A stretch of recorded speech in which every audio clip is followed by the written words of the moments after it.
तर नमस्कार मित्रांनो, आपलं सगळ्यांचं स्वागत आहे मॉडर्न डॉक्टर यूट्यूब चॅनलवर. तर आता आम्ही बसलो होतो, आज आता तंत्र सिलेबस आम्ही डिस्कस केला स्वामी सर कुंदन सरांना आम्ही. तर आम्ही थोडं टिक केलं आहे. आता चॅप्टर आपण डिस्कस करू की कोणत्या चॅप्टरमधून काय क्वेश्चन येऊ शकता. तर स्वामी सर सुरुवात करा. पहिला चॅप्टर आहे आपला कॉन्सेप्ट ऑफ अगततंत्र. याच्यामधून पडू शकते. याच्या आपल्याला डेफिनेशन्स पाठ करावं लागतील. बऱ्याच डेफिनेशन्स आहेत याच्यामध्ये. आणि मेन म्हणजे मला तर वाटतं इम्पॉर्टंट काय वाटतं तुम्हाला याच्यामधून गुण पडू शकतात, जसे की विषाचे, मद्याचे आणि ओझ्याचे गुण पडू शकतात. ओके. आणि डिफरन्स बिटवीन पॉयझन, वेनम आणि टॉक्सिन. तुमच्यामध्ये काही वेगळं आणि मला हे पण वाटतं की क्लासिफिकेशन पण पडू शकते. तुमच्यामध्ये काही वेगळं सर? त्याच्यामध्ये अष्टवेग वाला आहे ते अष्टवेग, प्रथम द्वितीय तृतीय ते वर्ग. आठवेग वाला ते हा. येऊ शकतं. बाकी मला नाही वाटत सर ते वेग येते. ते बाकी काही नाही. हा बाकी ते हा याचं mode of action mode of action. त्याचं नाही, मोड ऑफ ऍक्शनचं चार्ट, न्यूरोटॉक्सिक वगैरे ते ओके ओके. कोरोसिव्ह रिडंट वगैरे. हा, ते इम्पॉर्टंट आहे खरंच. ते दोन. पण ते लास्ट इयर आलं त्यामुळे यावर्षी चान्सेस कमी, पण येऊ शकतं, काही सांगता येत नाही. नेक्स्ट हे आपल्याला विष चिकित्सा म्हणून जो चॅप्टर आहे त्याच्यामध्ये जर चतुर्विंशती उपक्रमा फिक्स लेगी पडणार आहे आपल्याला.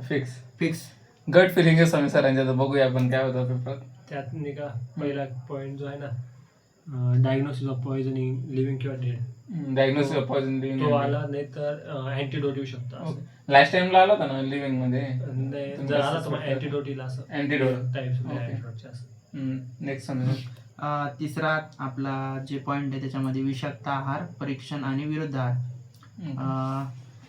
यामध्ये मला वाटते फूड पॉइझनिंग आहे नाम विषय होऊ शकते. एवढं काही नाही या चॅप्टर मध्ये, कारण एमसीक्यू बेस्ड चॅप्टर वाटतो हा. ओके. Next chapter. नेक्स्ट गर्विष आणि दुसरी हा. एलेग्यू फिक्स, सेकंड एलेग्यू, सेकंड एलिग गट फिलिंग. गट फिलिंग. पाचवा जो चॅप्टर आहे आपला विष उपद्रव and diseases caused by exposure to विष अँड पॉइझन. याच्यामध्ये विष उपद्रव आणि ऑक्युपेशनल हजार्ड येऊ शकतात असं मला वाटतं. Occupational hazard. हा, मला पण वाटतं ऑक्युपेशनल हजार्ड. सर तुमच्यामध्ये? तेच दोन टॉपिक. सहावा आहे एन्व्हायरमेंटल टॉक्सिकोलॉजी. याच्यामध्ये जर जास्त करून तर आपले पॉईंट डिझायर टू नो आहेत, पण मला वाटतं की थोडा इम्पॉर्टंट टॉक्सिक विजिलन्स. हा. ओके. सातवा आहे डर्मॅटोलॉजिकल मॅनिफेस्टेशन ऑफ विश अँड पॉइझन. याच्यामध्ये contact dermatitis and it's management, dermatological manifestation due to दुशी विश अँड गर्विश, आणि बाईट अँड स्टिंग्स. बस. ओके. बाईट अँड स्टिंगचं थोडं चान्सेस कमी वाटतं मला, पण कॉन्टॅक्ट डर्माटायटिस कॉन्टॅक्ट डर्माटायटिस म्हणजे आहे. जास्त, सगळ्यात जास्त हायेस्ट वाईट चान्सेस. चान्सेस. त्याच्यामध्ये ते की काही 14-15 प्रकार दिलेले की कसे एंटर करतात ते Okay. आयुर्वेदानुसार ते पण येऊ शकतं. चरकानुसार ते वेगवेगळे. ठीक आहे. आठवा चॅप्टर आहे आपला थेरॉप्टिक युटिलिटी ऑफ आगत योगा. याच्यामध्ये दोनच वाटतात मला, दुशी विषारी आणि बिलवादी. बिलवादी आगत. ओके. नववा स्थावर विष. याच्यामध्ये वत्सनाप फिक्स आहे बाई या टायमाला, असं तुला वाटते का? मला वाटते. बरं ठीक. मला वाटतं वत्सनाप, आहिफेन, दतुरा आणि टोबॅको पण येऊ शकते, कारण टोबॅको मला वाटतं की आलेला नाही रिसेंट मध्ये, पण ते येऊ शकते यावेळेस. सर तुमच्यामध्ये? हेच आहे, बाकी काय. हेच ना. काही गट फिलिंग काही सांगते का तुमची की याच्यामध्ये, म्हणजे कारण इम्पॉर्टंट जे म्हटलं आगत तंत्र, जर घाबरत असेल लोक सगळ्यात जास्त तर हा टॉपिक आहे. पण सगळ्यात इझी होतो. इझी पण आमच्यासाठी हार्ड आहे. तुम्हाला काय वाटतं काय येऊ शकतं? हेच जे तुम्ही हेच याच्यापैकी. कुचला येऊ शकतो, जर आला तर कुचला ओके. आलं असतं त्याच्यावर.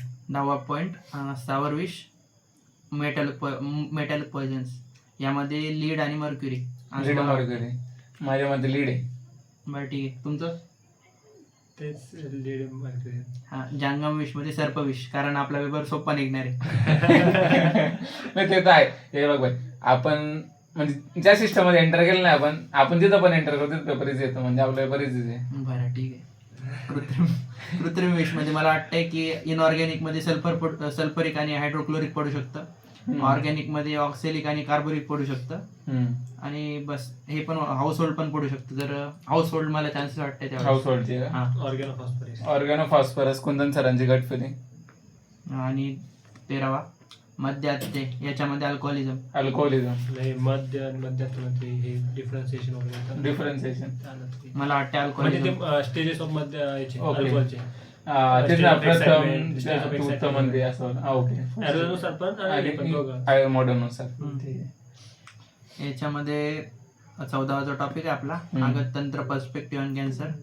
याच्यामध्ये चान्सेस कमी चान्सेस कमी आहेत कारण गेल्या वर्षी पडला होता त्यामुळे कार्सिनोजेनेसिस कार्सिनोजेनिस आला तर.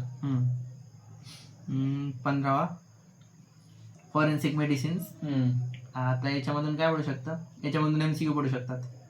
ओके, इतकं कॉन्फिडन्स. कारण मला नाही वाटत इंडियन पेनल कोड पडला तर पडू शकत. ओके.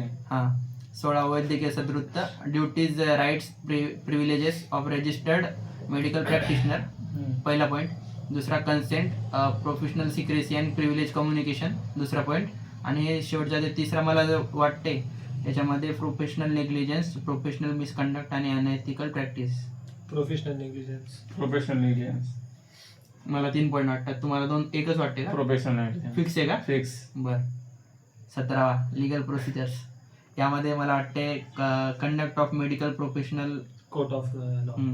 कोर्टचे स्टेजेस किती प्रकार असतात, ते civil, supreme court, civil court, criminal आणि सिव्हिल मध्ये. ओके, डिफरन्स वगैरे काय काही नाही. आणि यामध्ये काही विशेष नाही. पर्सनल आयडेंटिटी मध्ये आपण लिहू शकतो. ओके. डिटर्मिनेशन आपण डिटरमाइन करू शकतो. जो थॅन्टोलॉजी याच्यामध्ये science of death. Science of death. Okay, important आहे त्याच्यावर अल्गर मॉडिस, आयगर मॉडिस तर ते ते तिसरा आपला LQ फिक्स करा. आपण आतापर्यंत 3 LQ सांगितले.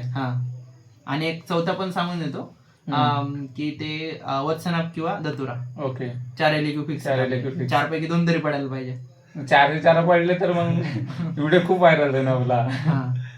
हे आस्पेक्ट जेल डेथ मध्ये ड्राउनिंग, स्ट्रॅंग्युलेशन नाही, ड्राउनिंग जास्त चान्सेस वाटतात मला या टायमाला. ड्राउनिंग, स्ट्रँग्युलेशन, ड्राउनिंग नाही. मला तर वाटते ड्राउनिंग. बघू आपण, बघून. ठीक आहे. 21वा चॅप्टर इंजुरी. याच्यामध्ये मेकॅनिकल इंजुरी पडू शकते किंवा मग क्लासिफिकेशन पण पडू शकते त्याचं इंजुरीचं. 22वा आहे प्रेग्नन्सी, डिलिव्हरी, अबॉर्शन. याच्यामध्ये मला वाटतं MTP ऍक्ट पडू शकतं किंवा अबॉर्शन किंवा PNDT इम्पॉर्टंट आहे. बरं, ह्या वर्षी PNDT आणि MTP घेऊ शकतो. दोघांपैकी क्रिमिनल अबॉर्शनचे टॅक्स सेक्शुअल ऑफेन्सेस मध्ये पॉस्को नाही, मला वाटतं medico legal aspects of sexual offence पडू शकतं. चान्सेस कमी आहेत पण पडू शकतात. फॉरेन्सिक सायकॅट्री याच्यामध्ये ल्युसिड इंटरव्ह्यू. ओके, डिफरन्सिएशन त्याच्यामधलं. आता बघा 25वा चॅप्टर आहे. याच्यामध्ये फॉरेन्सिक सायन्स लॅबोरेटरी. याच्यामध्ये काय एवढं काही विशेष नाही. याच्यामध्ये डेफिनेशन्स वगैरे बस. ते MCQ पॉईंट ऑफ व्ह्यू. आणि जे लास्ट चॅप्टर जो आहे लॉज ऍक्ट रेग्युलेशन, याच्यामध्ये काय कोणता कॉस्मेटिक ऍक्ट पडू शकतो. Occupational safety, health working condition हे पडू शकतो. एम्प्लॉई स्टेट इन्शुरन्स ऍक्ट हे पडू शकतो. बस. ठीक आहे. तर मित्रांनो, आपण याच्यासोबत आता डिस्कस झालेला आहे आपला पेपर. यापैकी आपला पेपर किती येऊ शकेल ते आपल्याला काहीच माहित नाहीये, पण आपण फक्त प्रेडिक्ट केलंय. ओके, तर मग आता बघूया पेपर झाल्यावर. बाय.